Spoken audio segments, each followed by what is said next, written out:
kaNkulunkulu egameni elihle lomfelo wethu Jesu Kristu. Ngiyabingelela ibandla lamazibulo abhalwe ezulwini. Haleluya. Awubawethu. Ngiyabingelela ogogo omkhulu. Intombi, insizwa, ubaba nomama nabancane ngegama likaJesu. Inhliziyo yami igcwele ukubonga uNkulunkulu ngalolu suku. Angikwazi ukusho ukuthi ngiyabonga ngendlela eyanele kuJesu. Ukunginika impilo nje. Ukuphila. Amen. Kukhona amazwi akhulunywa uJesu ethi isela kalizi lingezile ukuzokweba nokubulala nokubhubhisa. Bese uJesu elepha mina ngize ukuthi babe nokuphila, bangabi nje nokuphila, babe nabo. Kube njani bazalwane? Ishoni kakhulu, ishoni kakhulu. Umgomo kuza kaJesu ukuthi thina sibe nokuphila okuchichimayo. Amen. Makuthiwa kuyachichima kusho ukuthi into igcwele yaze yachitheka. Kezwa kahle. Siba naloku kuphila okunjalo okukaphakayo kuthiwe ukuphila okuphakathi. Ukuphila esikunikiwe ngesizwe. Inhliziyo yami ijabulile ngabantwana bakaNkulunkulu. Okunye ngiyathanda ukubonga sinomama umlife la phakathi kwethu. Akubona abazalwane abajwayele ukuvela la phambili, kodwa-ke kwenze into enkulu enhliziyweni yami. Khona umzalwane wesihlobo sakho behambile, umama umlife wasebenzisa kangazi yini inkosi imsebenzise engifonela engitshela ukuthi iy'ngane lezi ziyangidinga, kanti bamnika uphotho umfundisi, bamnika ithuba ukuthi ngofeza igama likaJesu. So ngiyathanda ukumbonga ukuthi uNkulunkulu umsebenzisile ngaleyo ndlela nalabo bantwana akade esebenza kanye nabo. Ngathola ithuba lokuthi ngidlulise igama likaJesu. Iyona nto engiyibizelwe nje bazalwane. Ningangivala kuyo yonke into kodwa hayi ukuthi ngimemezele igama. Iyona nto nje ngayiphumela ngaye ukusebenza umlungu. Ngikuyekela kona ukuthi ngimemezele igama likaJesu. Abantu abaningi bathi mangikhuluma bathi bayalimala. Ngiyajabula uma kunjalo ngoba kusho ukuthi ngisuke lento engiyishumayelile emhlabeni.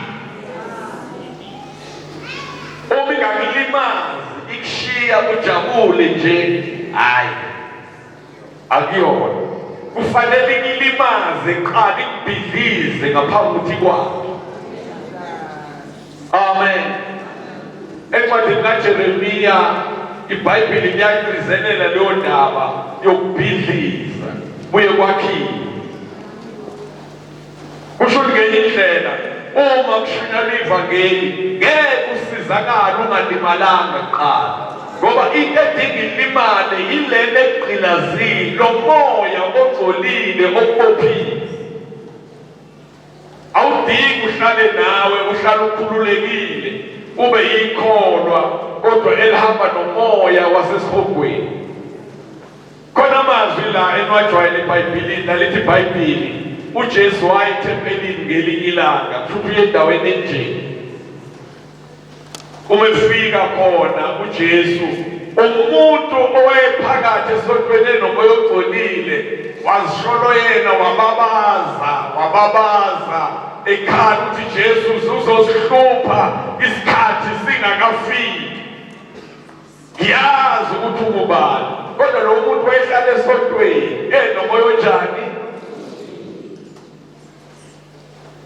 Baningi abantu abacabanga ukuthi bangamakholwa ngoba bayasola. Nami ngiyakholwa futhi esontweni lethu sesishaya impokani sihlabelela namakhorasi Jesus kodwa yena umuntu efana nalomama nje usuke ekugcina la nimzwile echaza indaba yakhe.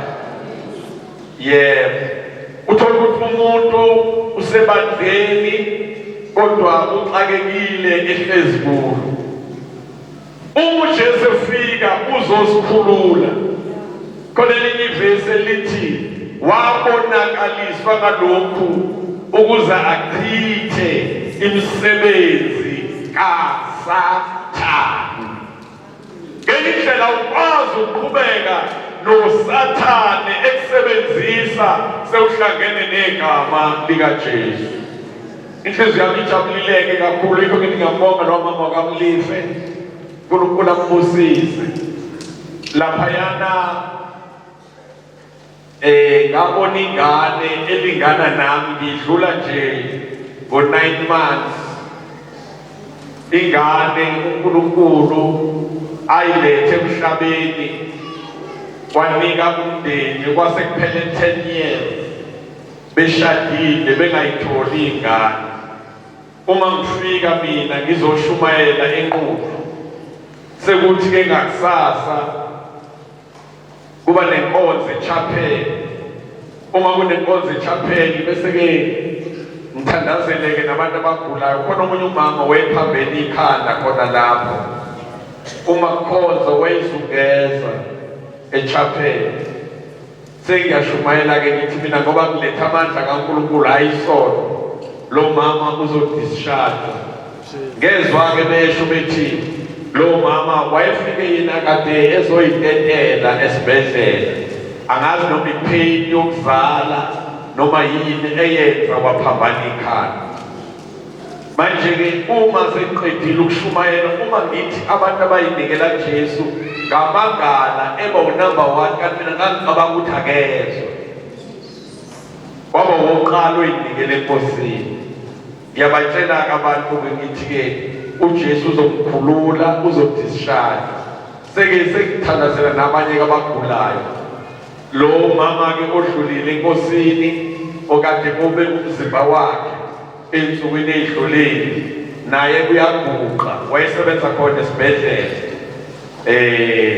Uthi ngithi mina ke yini engigulisayo short bayasho uma kufika kuyena uthi yena naye angiguli mina sekuphele 10 years ngishadile ingane do. Ngiyamtshela ke ngithi ingane zisiphe sivela kuNkulunkulu. Usuyinekelile Jesu wathi yebo ngumntwana kaNkulunkulu uJesu ngamamukela. Ngaphinda ke ngamvumisa igama likaJesu sase siyathandaza sivumelana. Ngoba lithe iBhayibheli uma ababili bevumelana noma ingaluphi udaba abancelayo uNkulunkulu bakulenzela belicela igameni likaJesu. Ngase sitshela inkosi ukuthi nami lo mama udinga umntwana badilizeke lapho bekhona. Ngoba uyabazi la behlala khona mnike njengesicelo sempilo yakhe. Ngifisa ukuchaza abazali kwakuMarch mhla ka9 ngibonana nalowo mama ngoDisemba ingane le kade ikhona ingane lezo bezithi ngizoshumayela kubo ibikhona iminyaka yami ngila equlu ilingana neminyaka leyo ngane ngihlula ngalowo 9 months. Hallelujah. uJesu angenzela umuzi. So ke ngiyaqinisa ukuthi ngiyambonga ke lo mama nalezo ngane ezenze kwazi ukushunyayela kuvezwa amandla kaNkulunkulu. Masikhuluma ngokukholwa nina enikhona la nani niqala ukufika asikhulumi nje ngokujoyina isonto labasindisiwe. Ngiyathanda ukumbonga umfundisi uKhuba Mpumose ngokusho kwenu nomzilankatha ngala umncube nokusebenza kwabo labesebenza khona kodwa ningajoyini isonto labo. Hlanganani namandla. Akufanele nigcine ngokuthi sisonta nabo kodwa finyelelani la gcwalisa khona ngamandla kaMoya Ingcwele. Umuntu egcwele amandla kaMoya Ingcwele bazalwane uyakhululeka emhlabeni. Uphila kulomhlaba abantu beyigqila zesono kodwa yena ekhululekile. Aphile abantu beyigqila zemoya yokunyama kodwa yena abe ekhululekile.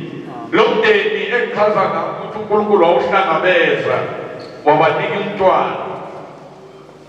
Ubaba wakhona naye eseyidikele kuJesu usiyangixoxela uthi hayi wemfundisi. Ebusuku nje asingenazo ingane besigcina sesilele nengane embhedeni. Imina ibe owesifazane kumkami ibe owesilisa. Kusho ukuthi balala embhedeni bagcina sebelele noDikololo. Kwasho ukuthi ivangeli uthi uPostoli Paul akunamahloni ngoba lingamandla kaNkulunkulu. Amen. Uma kufika lona liyabhidliza ingqaba zobumnyama. Bakhululeka lesosilwana babelala nasembhedeni sathutha. Inkosi yabahlangabeza yabenzela lokho abakucelile kuJesu. Ngifisa ukuchaza ukuthi akwenziwa ubaba uMadlala kezwa kahle. Kodwa kwenziwa ubani? Yebo, leli gama likaJesu ilona iphele lenza izinto. Uzathi uPostoli Petro eshumayela kade kusukuma isishosha esasina 40 years singakaze sihambe. Uma bethempelini sicela sikhangeza sicela ukunikela lithi iBhayibheli basiqolozela usethi kuPetro igolide nesiliva sinalo kodwa lokho sinako sikunika kona ngegama likaJesu waseNazaretha sukuma. Ngiyacabanga emhlizweni amnjalo ukuthi lo muntu wayesishosha for 40 years wavele wambuka nje wamangala ukuthi manje ubona ukuthi lo muntu ngihlezi la ngoba ngithanda. Wambuka umebona lo ukuthi akanyakazi base bekubamba bambamba bona ngesandla. Sukuma ngegama iBhayibheli umesukuma esiyaqhuma emsini. Bathi bengena ethempelini babengena nomuntu kade isishosha for 40 years edumisa uNkulunkulu. Bamangala abantu manje-ke bathi-ke lababanye ngoba laba bantu abafundile imifunda nje isikole saziwe ngoba le ndaba yini nge-education ibangamanga. Haleluya. Uthi Petro yini nisiqolozele engathi lo muntu usizwe ukukholwa kwethu noma ngamandla ethu makwazeke kubantu uthi ngegama likaJesu enambethela uNkulunkulu amvusa kwabafile lo muntu ube phambi kwenu esindile. Iyona nto edluliswayo ukuthi igama likaJesu kuphela elenza imangaliso. Thina sifana nemoto uNkulunkulu ahamba ngazo ubefuna ukwenza umsebenzi. Nawe njengoba uzosindiswa nawe ususindisiwe uyisitsha uNkulunkulu afisa ukuhamba ngaso ukuthi kusizakala abantu. Njengoba sizwa ngomfube nomphungosi ukuthi bangenile eBhafana ngegama likaJesu. Inkosi isebenzisa bona kezwa kahle isebenza ngabo. Uma singafinyelela la sikhona khona leyo mfihlakalo ngeke sibe nenkinga ngoba siyazi ukuthi uJesu osebenzayo kodwa esebenzisa umuntu. Amen. Ngiyabonga kakhulu kuNkulunkulu bazalwane, ngijabulile inhliziyo yami ithokozile. Ngabe ngabona nomemlanga khona lapha ya ngacabanga ukuthi naye bayazi ke baseyitholo babukhoza. Ngafika khona nabo beningane eziwu3 zamantombazane zingelanywa bekhalela umfana bemkhalela bethi sifuna ukuthola uboy. uJesu wamaZulu hayi ngisho uJesu uJesu wamaZulu wabahambela wabanika baze bayiqabula igama ukuthi uvangeli amandla kaNkulunkulu emva kwa-10 years ngangijabula naye ngimmoya. Ngabuye ngabona abanye futhi laphaya, ngabona abanye ababehlushwa iy'ntwana zengulube. Nezazi iy'ntwana zengulube? Andizazi, bethu. Iy'ntwana. Umakoti wakhona uza kimi uzokutshela ukuthi mfundisi sengiyabalenga manje. Wayeseyidingele kuJesu ke sevuma igama likaJesu. Ethi ngikhathele ukuthi lokhu sihamba sowupeyita. Niyakwazi ukupeyita? Ukuxhatha mfethu. Ubaba ungilandela iy'ntwana zengulube nami zigcine sezingiphethe. Ethi ngiyahamba ngiyahleka ke mina ngithi uma usahamba uyaqoma kwenye indawo. Ufuna ukwenza niyojola. Ngithi ke mina lalela hlala khona lapho. Kuqala phansi. uJesu lo esimbizayo uzosusa iy'ntwana zengulube ungapheyitanga. Uma ufike ekhaya ubiza indoda yakho uyitshele ukuthi nene ayiguqi. Uyiphatheke izandla ngegama likaJesu. Hayi bazali ade babona lapha ya. Sathandaza ke nalo mama wahamba wathi ufike ekhaya nje wathi baba wazi wazoguqa khathele ndabuka ukupeyita manje sezukupeyita manje sobiza igama likaJesu. Ngiyaqoqela abazalwane wambhadeka izandla ebhadeka indoda yakhe bonke kade beney'ntwala zenkulu beseyihambile kuye zahamba. Isithi indoda awusethwalisile uMadlala. Ngifuna ukuqinisa leli gama elinikiwe ebantwini lenza. Ufuna likwenzeleni wena? Uthi musho nje lokho ufuna likwenzele kona. Usho. Lizokwenzela exactly njengokucela kwakho. Ngicela ke bazalwane ungachithi isikhathi asifunde incwadi yeSambulo chapter 3. Khona umncane nje Inkosi ekubekile bese siyathandaza. Le ncwadi yeSambulo kuba namabandla abamaningi la. Khona iSardesi, khona iPhiladelphia, kukhona neLaodicea. Kodwa ke ngicela ukuthi sizothinta ngesithinte wonke. Sizothinta kakhulu leli lokuqala ibandla laseSardesi. Fundeka kanje nakuyo ingelosi yebandla laseSardesi. Loba ukuthi naku akushoyo onawo umoya abayisikhombisa bakaNkulunkulu nezinkanyezi eziyisikhombisa uthi ngiyayazi imisebenzi yakho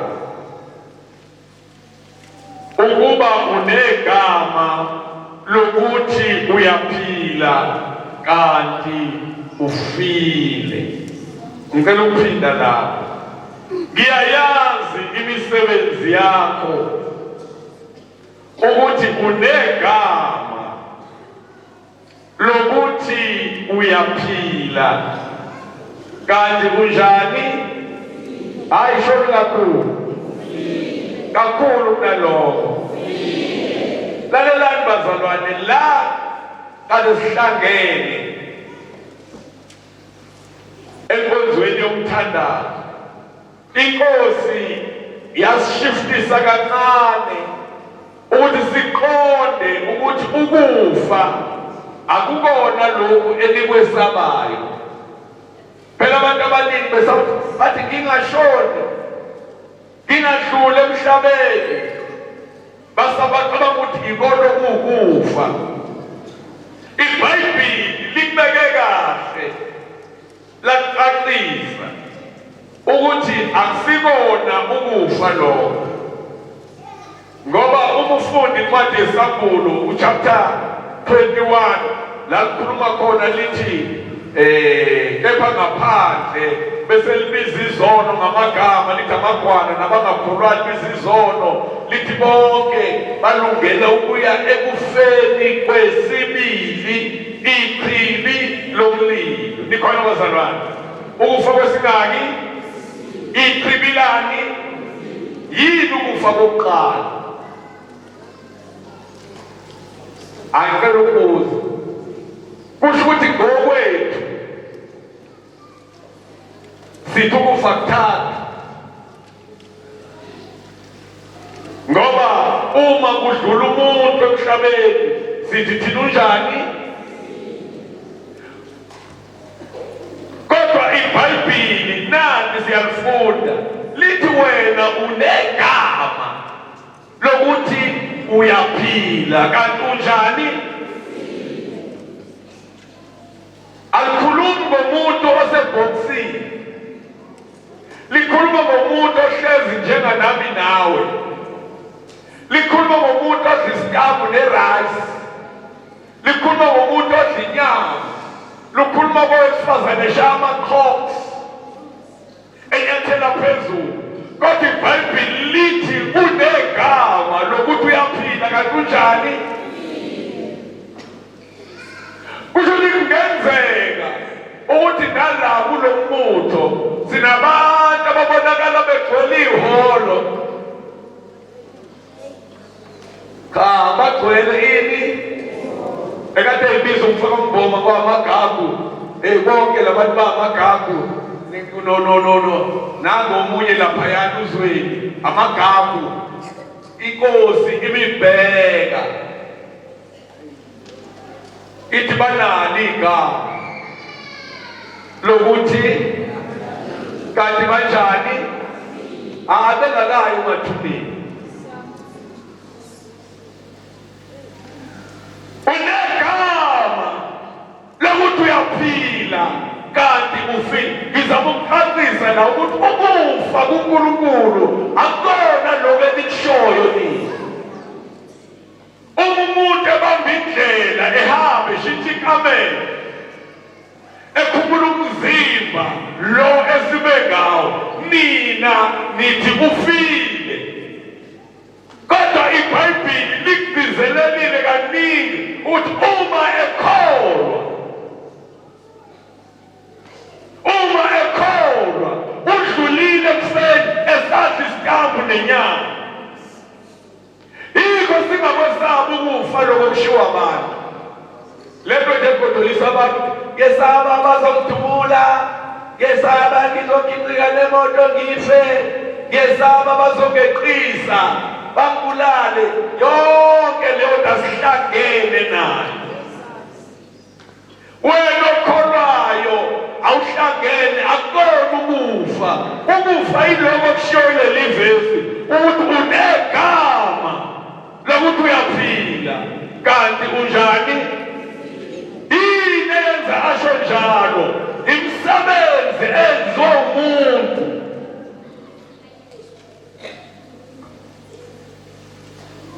Encwadini yase-Efesu 2 lithi uniphilisile noma univusile nina ebenifile ngephambeko nangani.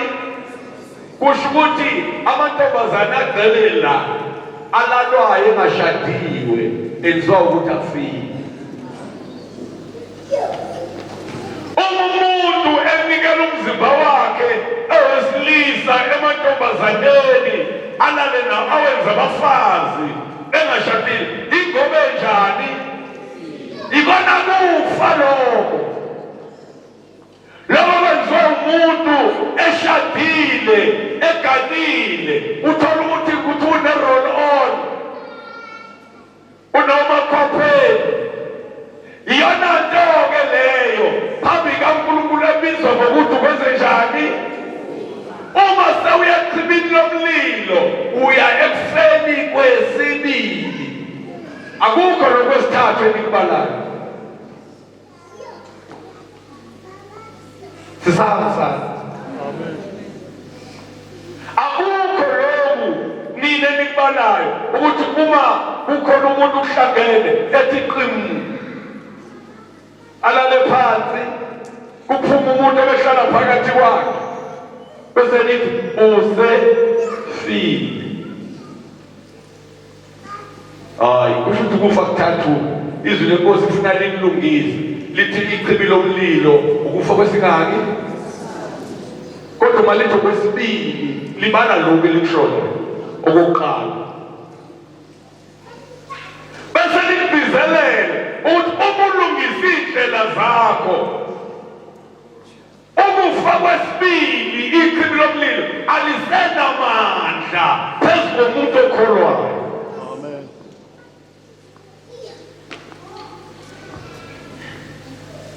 Angifundeke kancane la verse verse 1 lo ngiyayazi imisebenzi yakho ukuba unegama lokuthi uyaphila kanjani isholo kakhulu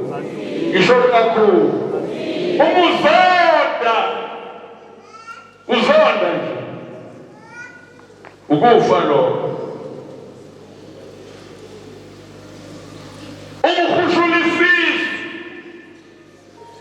sifunda la sifunda izwi lenkosi njalo ntamba masothandaza la ekhaya ngabo 7 kale sifunda enye indaba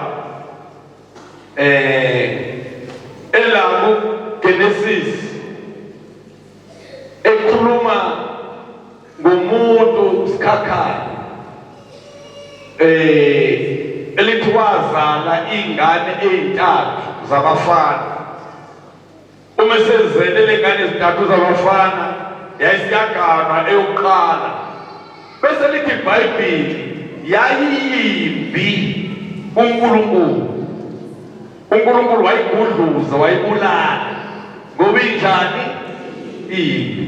Bese lithi iBhayibheli unkosikazi wayesengenwa yilona wesibili omlamayo kuthiwa akamvusele umuzi.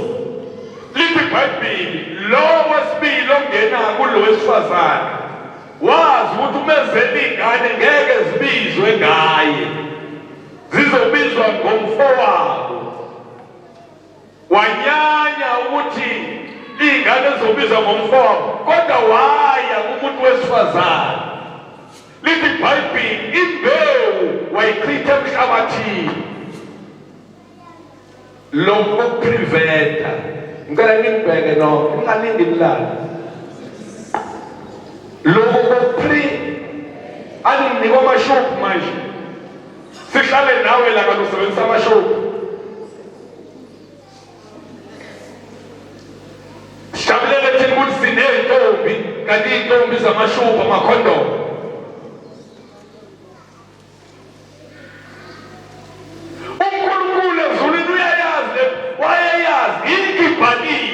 Kuthiwa lo wesilisa wachitha emhlabathini imbewu.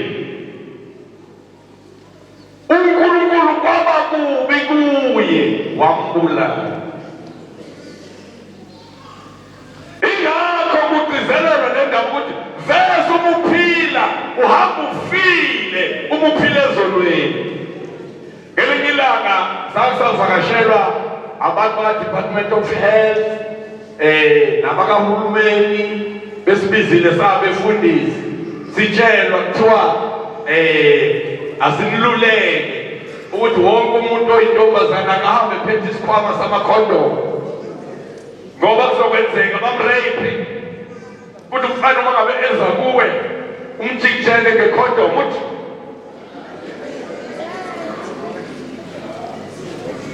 kabuka ngathi hey thatha usibhedela nini. Kwakukhona nama-social worker kuze abantu bazosifundisa ukuthi thina sitshele nina lokho siyeke ukumemezela indaba yegama likaJesu. Umfana angayenzani ikhondomu umjikijela ngayo angayixosha kana basitshela lokho ngabatshela nje ngathi lalelani ningadlali ngathi ngadlali nje ngathi simi ngoJesu la uyena obiyelayo uyena ovikelayo uyena olwizini. Ngezwe sengifika eThekwini ngixoxelwa abanye bathi hawu safika kumfundisi Madlala nekhandela elikhulu. Angikwazi ungabi nekhandela elikhulu uma uNkulunkulu ebulala umuntu ebulalela ukuthi imbewu uyifaka emhlabathini, uma seyifaka kuplastiki uzomyeka.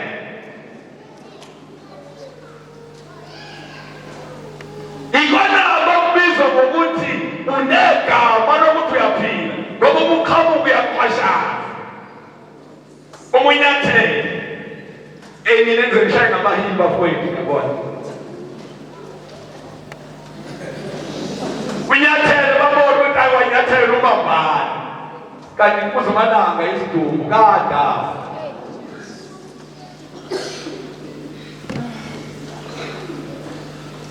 La ekhaya amantombazane wakho awalalwa, ngenxa ukuthi awalalwa amakhondomu awangeni.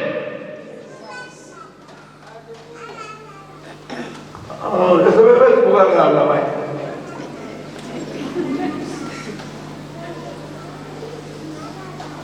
Nama kufuna uplastic la ngaphandle.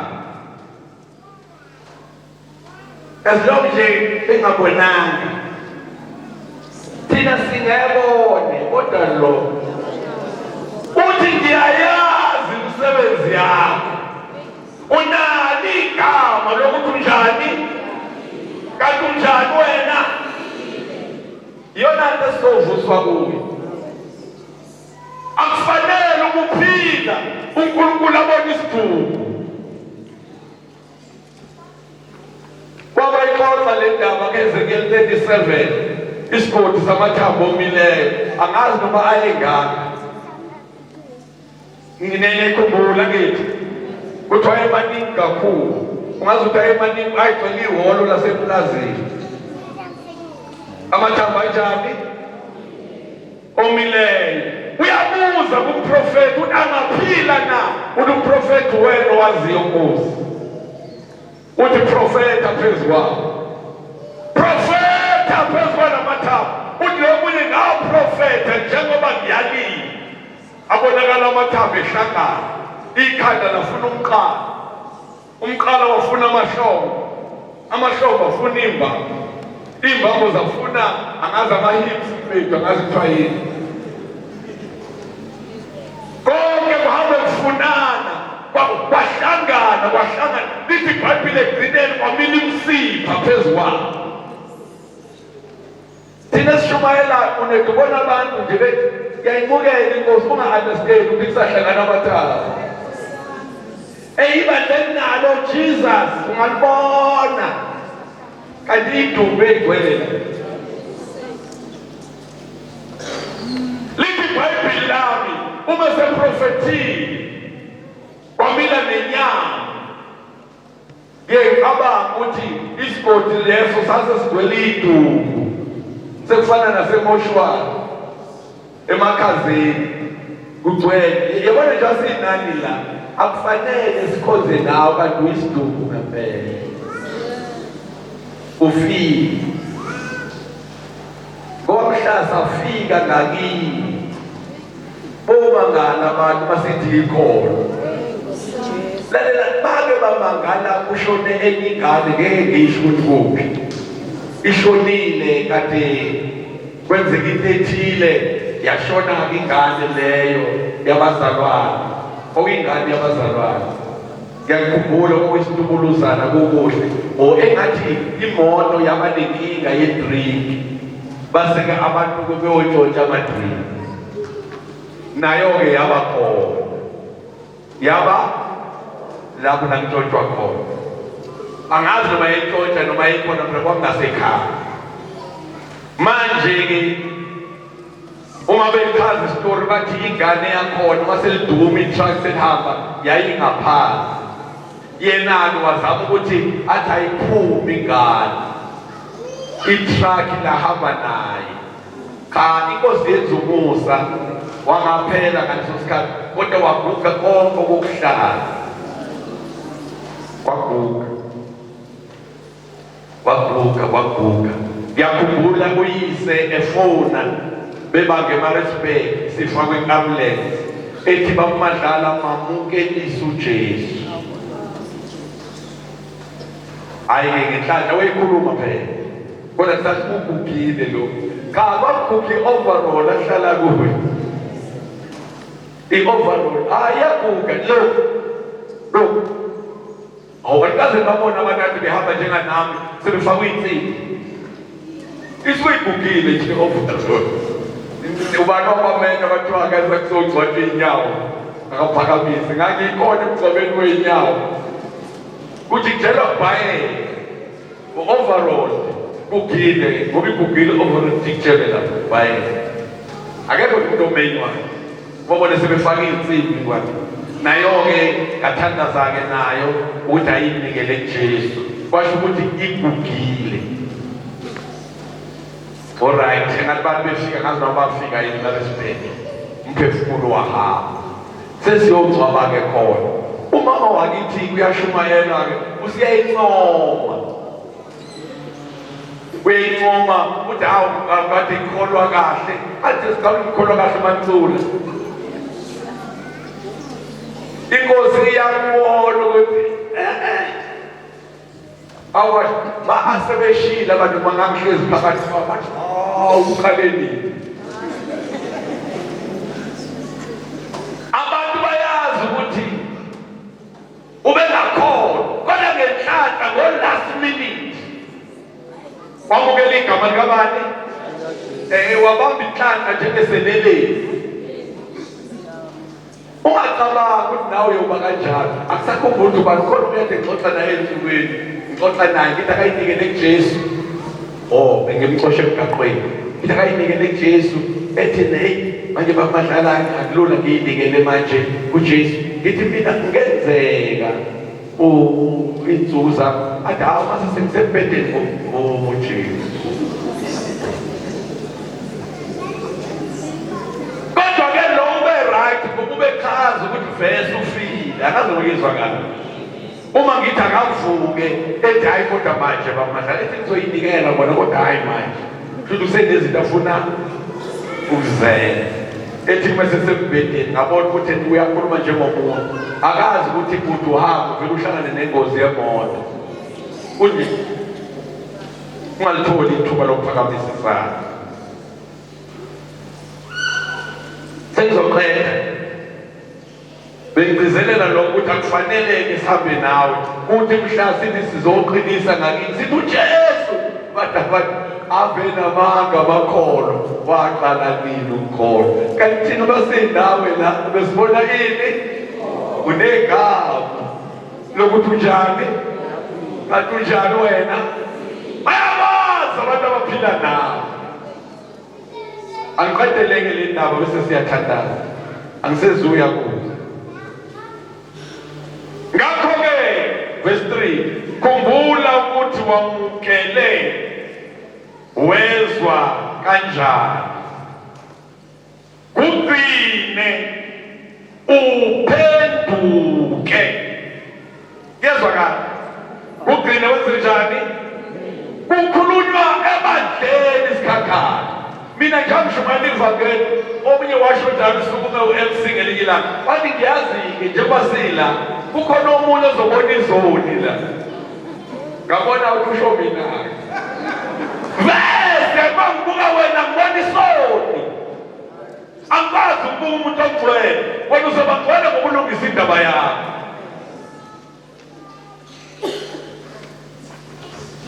Kanti sonke sesisindisiwe sesisindisiwe lithi-ke la khumbula ukuthi wamukele wezwa kanjani ugcine uphenduke kuthi wakuphenduka umuntu vese osebandleni ngoba unegama lokuthi uyaphila kanti unjani.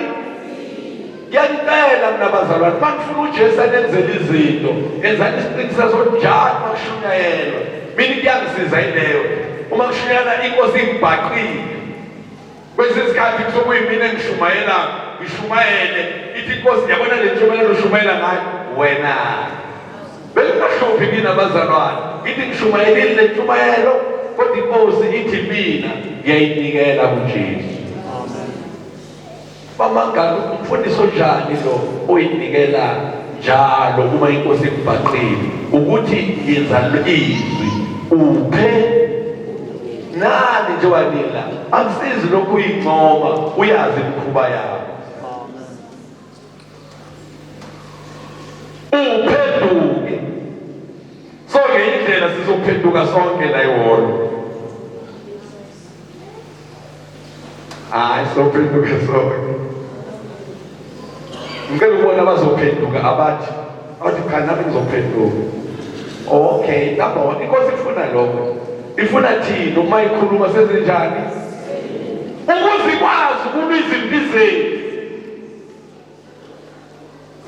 usikhakanasho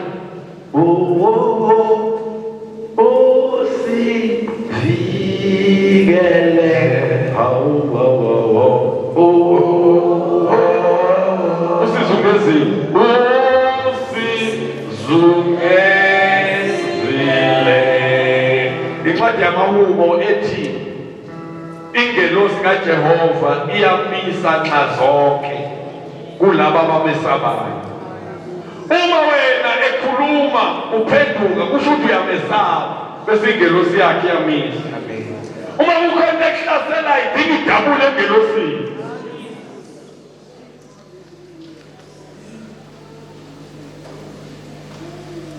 Bese ngiqedela-ke la ngokuba uma ungalindi ngiyabuza kuwe njengesela kawusoze walazi ihora engiyabuza ngalo kuwe.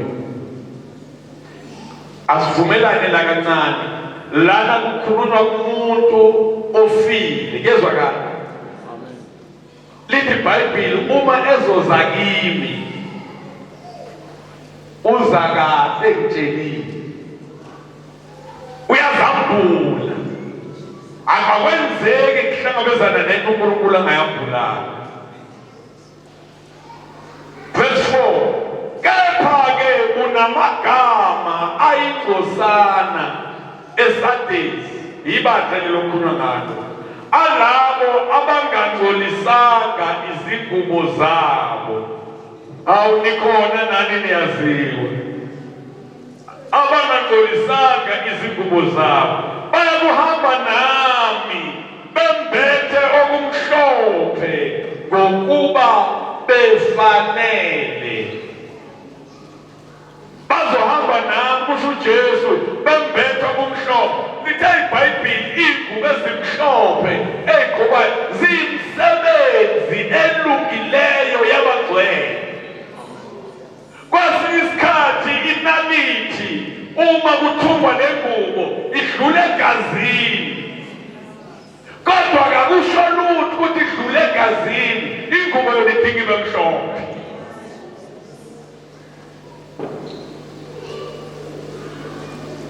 Unamagama ayingcosana alabo abangangcolisanga izingubo zabo bayakuhamba nami bembethe okumhlophe ngokuba bafanele. Bese lithi oqobayo uyakwembathiswa kanjalo izingubo ezimhlophe. Khona leli sonto-ke leli elisonta ngomgqibelo bavele bahamba bothenga ngezokubiza ethi maternity. Bavele bathenge iy'ngubo lezi ey'nkulu ezimhlophe bazama nkosi nabo ukuthi bayigqoke bathi awubheke mina engafuni ukuyimbatha le ngubo nimbathiswa senifile. Vese zimbathiswa umebuzo zimbathiswa amasulumane namandiya. Imani ngicela ukunibuza la obani ababonile ngesikhathi se-COVID kukhonjwa kuvezwa ku-TV amandiya ngale ebasa umlilo eshisa ama-overall lapho abaphakamisa abantu bakhona lokho kukushiswa iy'ntuku anikubonanga abakubona bathi baningi nabo ninabanye anikubonanga lokhu amandiya ayazi noma ekhonzela othiki ukuthi akuyeni umuntu lo uma ngabe esihambile thatha i-overall lo ubasa umlilo kwakubaswa iy'nkuni sibekile kubekwe isiduku sibaselwe sinqonqe Uninayo wonke uteleka ke nina abantu bamnyama ngoba niyabheka. Washisa ubaba omkhulu. Ukhona umzalwane la owathi udade wakho uyisangoma. Wathi ndalela bakumadlala njengoba ngiyinikele kuJesu ngifisa ukuthi uma sisengihambile isidumbu sami sishile. Wow, wasinankinga thina ngisho njalo. Wathi angifuni usisi wami njengoba ngingafuni uJesu athole indawo la eyothandaza khona. Wathi ngifisa sishile. Saphila ke naye lo gogo lo wabizwa inkosi. Sahamba sawushiswa ngempela. Hayi, engenzela usisi wami lo ngamfuni uJesu, ngibona ukuthi lo othandaza. Mama boshisa. Ngikhumbule sesiya lapha emathuneni, kwafika kwashuthekwa enyaweni zomunye umuntu. Angazi noma kwakuyisihlobo sakhona kodwa kwashuthekwa lo umlotho omncane, ibhokisi elincane shuthekwa lapha. Kodwa angifuni. Athi nani ngiyathanda ukuya emathuneni. Ubhede bese uma usukha kweyizinto uye lapha ethuneni. Uthi manje baba manje mama. Ucabanga ukuthi uyezwa.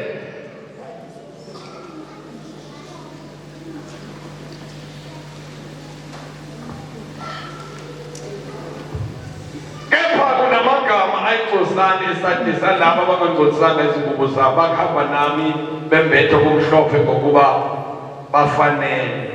Onqobayo uyakwembathiswa kanjalo izingubo ezimhlophe. Negama lakhe angisoze ngalesula encwadini yokuphila. Nikhona abazalwane? Angisoze ngalesula kuphi? Umuntu ehlanganisa noJesu kulotshwa igama lakhe encwadini yani. Bonke abayinikele kuJesu akukhulumi ukujoyina isono. Mina bake bangibuza abantu langaphandle, bakumadlala awusitshele nge-membership yakho. I-membership yakho ingakanani bakumadlala? Unamalunga angakanani? Ngithi anginawo. Ngoba siyababona nje abazalwane bakhona ngithi anginalo kodwa ilunga. Akukho la nginebhuku la ngibhale khona ukuthi uyilunga lala ekhaya. Izwile nje abanye bethi sengowala ekhaya. Wena uthe usowala ekhaya awubhalwe ndawo. Bhalwa la kule ncwadi. Iba ilunga encwadini yokuphila. Lithi negama lakhe angisoze ngalasula kuphi? Lalela bazalwane siyacela vumani igama likaJesu lilothe encwadini yokuphila. Uhamba ukhipha isifuba la uhamba khona. Thina nje sihlanganyela nawe ubuso sizini siyoba nawe, umujabula soba nawe. Kodwa bhala encwadini yokuphila. Nami ngakhetha kodwa ukuthi igama lami lilothe encwadini yokuphila. Ukuthi bakubizwa bagcwele. Nelami igama libe khona. Haleluya. Ngisho ukuthi ke mina ke bengigcine la nisafuna ukuthi nginibhale la, ngiyacela ke dlula ke ngiyakudlulisa manje. Bhalisa igama lakhe encwadini yani. Bese lithi negama lakhe yakulivuma phambi kaBaba naphambi kwezingelosi zakhe. Igama lakho lizovunywa uJesu phambi kaNkulunkulu ngoba lilotshiwe. Ngicela ukubuza ukuthi lakho lilotshiwe na? Nelami likhona. Nelami likhona. Nelami likhona.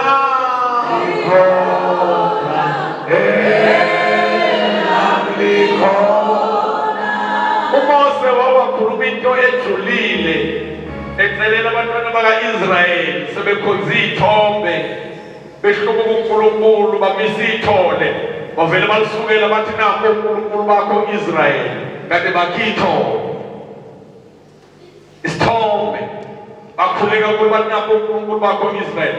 uNkulunkulu wathi ukuthela ngendlela wathi ngizobaqeda bonke laba bantu wathi wena Mose ngizokwenza ube isizwe esikhulu. Yabona ukuba kuyimini uMadlala nguMose ngakho thi praise the Lord destroy kuyimini ngiyisizwe singanani basho ukuthi uMose unenhliziyo kaNkulunkulu uthi uMose Nkosi uma ungabathetheleli laba bantu lesisona ngesuku encwadini yakho uyibhalileyo uthi uNkulunkulu lalela Mose akekho umuntu engimesula ngaphandle konileyo uma ufuna ukusulwa wona uma ke wona uyasulwa encwadini yokuphila lithi ke leli vesi negama lakhe yakuluvuma phambi kaBaba naphambi kwezingelosi negama lakhe akisoze ngalesula encwadini yokuphila. Sesiyathandaza isifundo sethu lesiphela lapho namhlanje. Ngicela ukubuza ukuthi uma uyibheka wena bheka indlela owenza ngayo umakhelwane, bheka indlela owenza ngayo ikhaya lakho, bheka indlela ophila ngayo. uNkulunkulu ungekubheka ngoba uthi ngiyayazi imisebenzi yakho. Ubona umuntu ophilayo noma ubona umuntu ofileyo na unegama lokuthi uyaphila kanti unjani sizothandaza. Ngiyakhuleka ukuthi umoya ogcwele akasilekelele sivele emhlabeni siyilobo abantu basemhlabeni abathi siyiko. Ngiyaxoxela bazalwane la kwasikhoza abekho abantu behlonishwa nabesatshwa njengani. Unende nje uthi ikhonza noma Madlala lo ofisa kumsebenzi abaningi phela uma Madlala lo ofisa babe bathi mina ikhonza lapha kaMadlala abantu badinga ukubona uphila ungaveli umuntu ofileyo. Kade ngifonela umama Msheke kade ngisibona isiduhla lesi saba Msheke ukhona nakuthi engifonele ijabule kade shumela okulabantu basowukhozini okuthiwa yini amajukujuku omama abangaphezulu kwenu shumela efakaza ukuthi uJesu umenzeleni wamfika enjani. Ngezwakala ebachazela ukuthi lalelani into egoma indoda igama likabani kuphela into elungisa ikhaya. Manje ke ngifakazela kuMsheke jabula nami ngajabula ukuthi Inkosi iyamsebenzisa. Ngicela ukunixoxela ukuthi ngafika mina ondliwa ngo-20 rand. Ngiyaxoxela indoda imondla ngobani ngoba wayefile. Indoda imondla ngo-20 rand. Wanethe wathatha uJesu wamvusa baba uyena sizwa ngaye emsakaze emkhonzweni ethi Jesus ethi khasa kimi yena Jesu indoda ikuthumelele u-500 wakuseyitsheke le mali u-500. Yezwakala from 20 rand to namhlanje uMamsheke uyisigwili nonke nihlale niyotsheleka imali kuye. Khabe notsheleka imali kuye uMamsheke khabe isigwili khangicela ukuxoxela education wise dololo imfihlakalo izulu khona into ayenza uMamsheke uNkulunkulu ezokuvulela umnyango wenza ke lento eniyenzeke nifuneke amathenda lawa asuke ekhona uyayithola ithenda yasesibhedlela enkulu akanayo imali yokuthenga insipho zokulima wezokulinda isibhedlela akanayo imali basuka nomyeni wakhe baziboshona eGoli nange mamsheke beyanqenya indoda abacabanga ukuthi isigwili nemali babefika kuyona bangathola lutho wazibanquma ukuthi hayi ingcono sivele sisho ukuthi asinayo imali yokuthenga akuphinde kunike omunye umuntu ithenda le umamsheke asiyeke umfundisi baba awuhlala umfundisi unikelelwa yithina kanamali asiyeke umfundisi abeza bafika kanti inkosi kanti isathi ukumnika nje imali elingana nale mali abayifunayo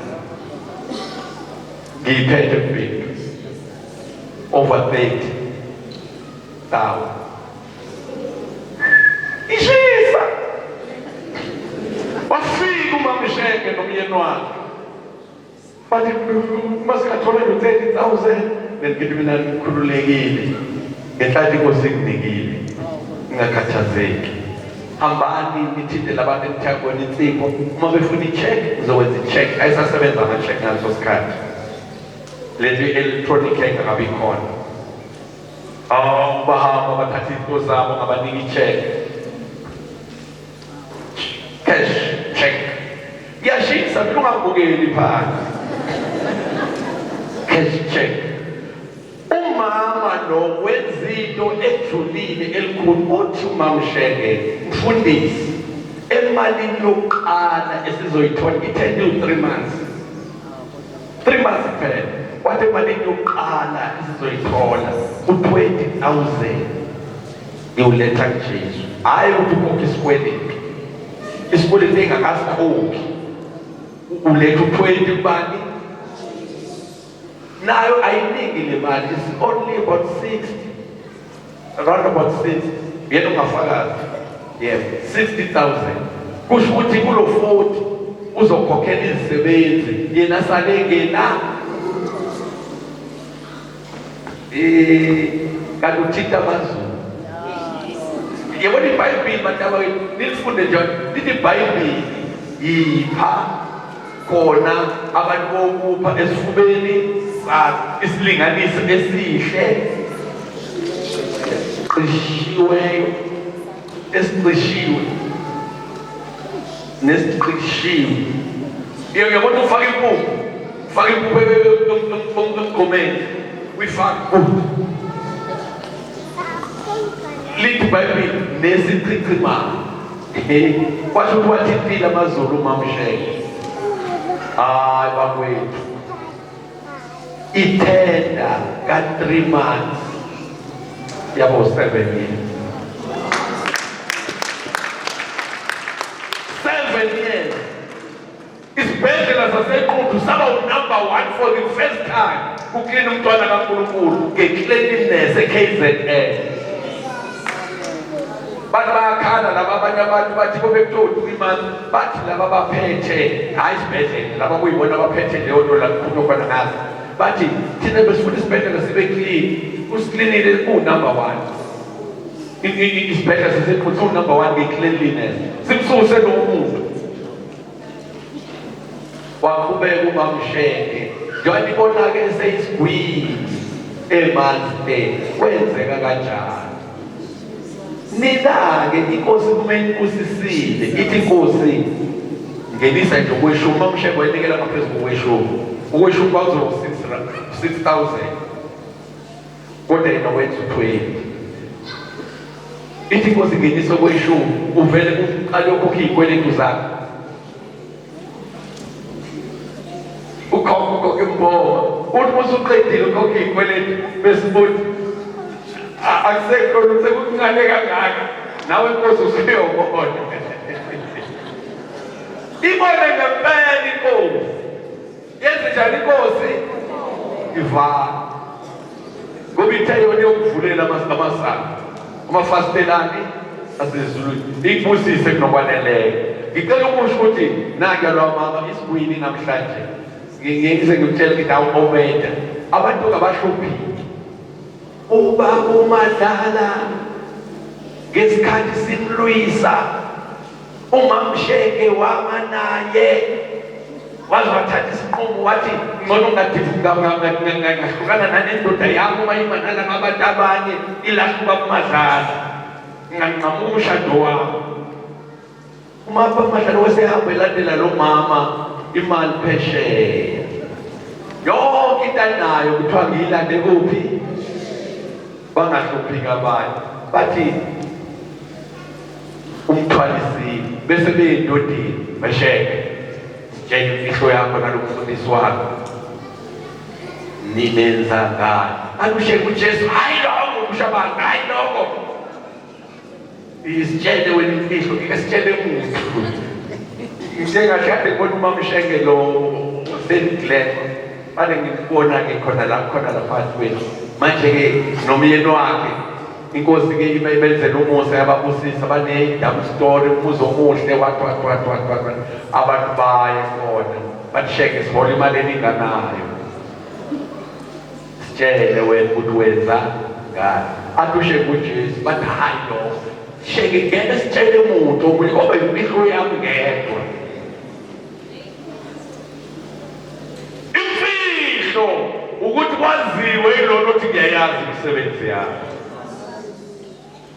Uma kukhona abantu namhlanje abathi Nkosi ufisa ukuhamba ngingophilayo ngingazisho nje kodwa angibe umuntu onjani ngivukile kwabafile.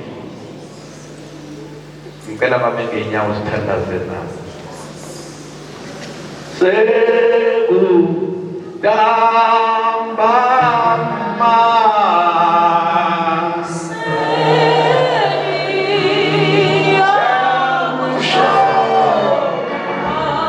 sekudambama